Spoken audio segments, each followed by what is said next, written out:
भैया इस कलयुग में मैं बार बार कहता हूं कि सबसे ज्यादा किसी चीज का महत्व है, पावरफुल अगर सबसे ज्यादा शक्ति है तो वह भगवान का नाम। अच्छा, भगवान के नाम में सबसे ज्यादा पावर क्यों है, सबसे ज्यादा शक्ति क्यों है? कहते हैं कि यत फलम नास्ति तपसा न योगे न समाधिना तत्फलम लभते सम्यक कलोके सौकीर्तिनाथ। भैया सतयुग में, त्रेता में, द्वापर में संत महात्मा योगी हजारों हजार वर्ष तक तपस्या करते थे, साधना करते थे, तब भगवान दर्शन देते थे, वह भी बहुत मुश्किल से। लेकिन इस कलयुग में आप कीर्तन करो एक क्षण के लिए, 2 मिनट के लिए, 1 मिनट के लिए, और तुरंत भगवान आपको दर्शन देंगे, लेकिन भाव से करना पड़ेगा। लेकिन इस कलयुग में नाम की महिमा इतनी क्यों है? एक बार की बात है मेरे प्यारे सज्जनों, एक बार की बात है, एक गैया मैया थी, गौ थी, गाय, उसको 3 पैर कट गया था, काट दिया था किसी ने गैया की। वह गैया कौन है? पृथ्वी मां का रूप है वो। वह गैया मैया जो है जो बैल के पास गई। बैल किसको कहता है? धर्म को। ग्रामीण क्षेत्र में कहते हैं ना बरदा, वही बैल। उसको धर्म भी कहा जाता है, धर्म का रूप है वह। गैया ने जाके बैल से कहा, बैल ने जब गैया से पूछा कि हे माता, आपने यह जो आपका जो 3 पैर कटा हुआ है ये क्यों कट गया, किसने काटा? यह पीड़ा जो आपको पहुंचाई है यह किसने पहुंचाई है? गैया और बैल में संवाद चल रहा है, पृथ्वी मां में और धर्म में। इतने में राजा परीक्षित वहां पे आते हैं, और राजा परीक्षित पूछते हैं, जब गैया का वह 3 पैर कटा हुआ देखा तो राजा परीक्षित भयंकर क्रोध में आ गया, क्योंकि राजा परीक्षित के शासन में कोई दुखी नहीं था, आज पहली बार ऐसी हुई। राजा परीक्षित ने कहा, हे देवी, हे गौ माता, ये आपकी हालत किसने बनाई है? मैं उसको छोड़ने वाला नहीं हूं, जिसने भी बनाया है मैं तो उसको मृत्यु दंड दूंगा, आज क्यों ना वो काल भी होगा उसे भी नहीं छोड़ने वाला हूं मैं आज। राजा परीक्षित जो बहुत बड़े राजा थे, शक्तिशाली थे, भगवान का आशीर्वाद, जिसने भगवान कृष्ण ने अभिमन्यु के पत्नी के गर्भ में, यही राजा परीक्षित थे, और भगवान कृष्ण ने अश्वत्थामा के ब्रह्मास्त्र से बचाए थे। जिसको भगवान कृष्ण बचाते हैं उसको कोई मार सकता है? कहो, कोई नहीं। बंधुओं मेरे प्यार, कहते ना, जेकर नाथ भोला नाथ वो अनाथ कैसे होई, और भोला चाह लिया तो दिन रुदो रात कैसे होई। भैया जिसको रक्षा करने वाला परमपिता परमेश्वर हो, भोलेनाथ, उसको कोई क्या बिगाड़ सकता है? मेरे प्यारे सज्जनों, जब राजा परीक्षित ने कहा कि काल क्यों ना हो उसे भी मैं छोड़ने वाला नहीं हूं, मैया बता तो यह तेरा 3 पैर किसने काटा है? इतने में उधर से काला कलूटा आदमी आता है, हाथ में नंगी तलवार रहती है, और वह जैसे सुनता है कि राजा परीक्षित ने संकल्प ले लिया है, प्रतिज्ञा कर लिया है कि जिसने भी यह हालत किया है उसकी मृत्यु दंड निश्चित है, तो वह आकर के राजा परीक्षित के चरणों में गिर जाता है। राजा परीक्षित ने बोला, तुम कौन हो? उस आदमी ने कहा कि मेरा नाम कलयुग है, मेरा नाम कलयुग है। बोला, तुमने इस गैया मैया का 3 पैर काटा क्यों? बोला, महाराज मुझे क्षमा करो, मैंने ही काटा है। बोला, आज तुझे मृत्यु दंड से कोई नहीं बचा सकता है। उस कलयुग ने, उस काला कलूटा आदमी ने कहा, महाराज थोड़ा अपने दादा परदादा का भी उपदेश याद कर लो। जब आपके दादा परदादा युधिष्ठिर जब अपने राजकाज को त्याग करके आपको जब राज सिंहासन पे विराजमान करके जब स्वर्ग आरोहण के लिए जा रहे थे, उसमें आपको उपदेश किए थे। राजा का प्रथम कर्तव्य है कि प्रजा को सुखी रखना, दूसरा कर्तव्य है कि अगर शत्रु भी शरण में आ जाए तो उसे माफ कर देना। और महाराज मैं तो आपके शरण में आ गया हूं, क्या आप मुझे जीवन दान नहीं देंगे? राजा परीक्षित को जब यह बात याद आई तो उसने जीवन दान दे दिया राजा परीक्षित ने। लेकिन कहा, है कलयुग, तुम मेरे शासन से बाहर निकल जाओ, नहीं तो मृत्यु दंड अभी भी दे दूंगा।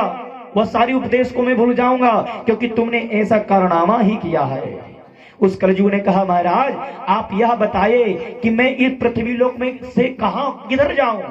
जिधर जाऊंगा, जहां पे बहु रहूंगा, वहां पर भी आपका ही शासन है। इसलिए महाराज अपने ही राज्य में कोई 2-4 स्थान दे दीजिए। कलयुग ने कहा कि मुझे स्थान रहने के लिए दे दीजिए, वहीं पे रहूंगा और कहीं नहीं जाऊंगा।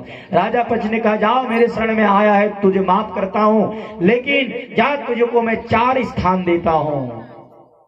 द्यूत्यापानम स्त्रिया सूना, अर्थात जहां जुआ खेलता हो वहां पे कलयुग का वास है। जहां पे मदिरा पान होता हो वहां पे कलयुग का वास है। जहां वेश्यागमन होता हो वहां कलयुग का वास है। और जहां सुनाह, जहां हिंसा होता हो वहां पे कलयुग का वास है। कलयुग ने कहा, महाराज आपने जो मुझे 4 कमरे रहने के लिए दिया है वह सभी कमरे गंदगी से भरा हुआ है, इसलिए कैसे उस कमरे में रहेंगे? तो राजा परीक्षित ने कहा, ध्यान से सुनो मिया, मात्र 2-4 मिनट कथा कहूंगा क्योंकि आज जागरण भी है और फिर कथा बंद हो जाएगी, इसलिए 2 मिनट प्रेम से सुन लो। कलयुग ने कहा, महाराज आपने 4 कमरे दिया, चारों कमरे गंदगी से भरा हुआ है, मैं इस कमरे में कैसे रहूंगा?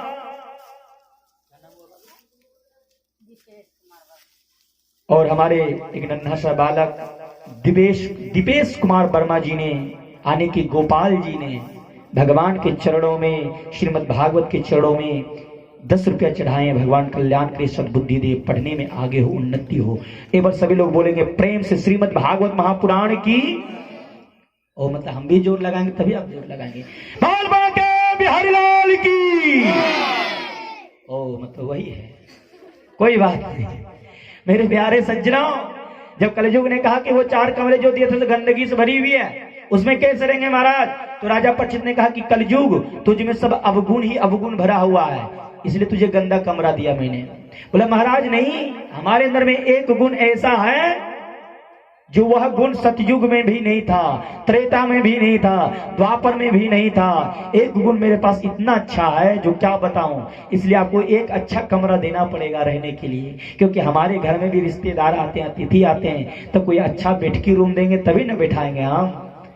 राजा परीक्षित ने कहा कि वह गुण कौन सा है? राजा परीक्षित ने तुरंत कहा, और तुलसी बाबा ने तो वर्णन कर दिया, कलयुग केवल, बार बार मैं कह रहा था, नाम आधारा और सुमरि सुमरि नर उतर ही पारा। महाराज मेरे अंदर में जो एक गुण है वह सतयुग में भी नहीं है, त्रेता में भी नहीं है जिसमें भगवान जन्म लिए थे, द्वापर में भी नहीं है। मेरे युग में तो अगर एक क्षण के लिए भी भगवान का भजन करता है कोई, तो उसे भगवान का दर्शन तुरंत हो जाता है। यही मेरे अंदर में सबसे अच्छा गुण है। राजा परीक्षित से मुंह से निकल गया, जाओ तुझे तेरा सोने में भी वास है। 5 स्थान मिल गया कलयुग को।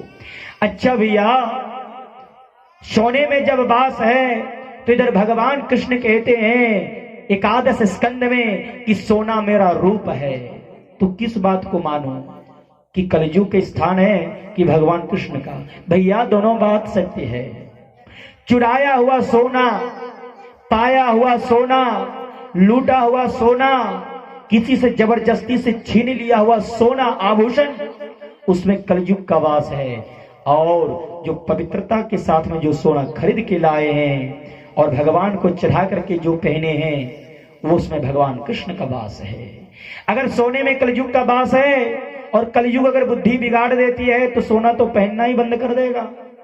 सभी कहेगा महाराज सोना पहने कैसे? तो भैया सोना पहनो, बता देता हूं पहनने का नियम क्या है, नहीं तो फिर अपनी बुद्धि बिगाड़ना है तो बिगाड़ लेना। सोना पहनने से ये नियम जरूर याद रख लेना कि जब भी आभूषण खरीद के लाओ अगर बाजार से, तो सबसे पहले अपने घर में जो भगवान है या गांव में अगर मंदिर है या नहीं तो सीरा पीड़ा घर में है तो उसमें चढ़ा दो और भगवान के ऊपर चढ़ा करके फिर आशीर्वादी के रूप में पहन लो, तब तो कुछ होने वाला नहीं है।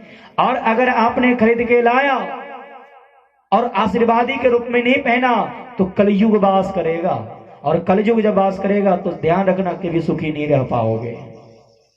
तो बंधुओं, कलयुग ने कहा कि सबसे बड़ा गुण मेरे अंदर में यही है कि हमारे युग में जो भी भगवान का नाम लेता है भाव से बेड़ा पार हो नहीं जाता है।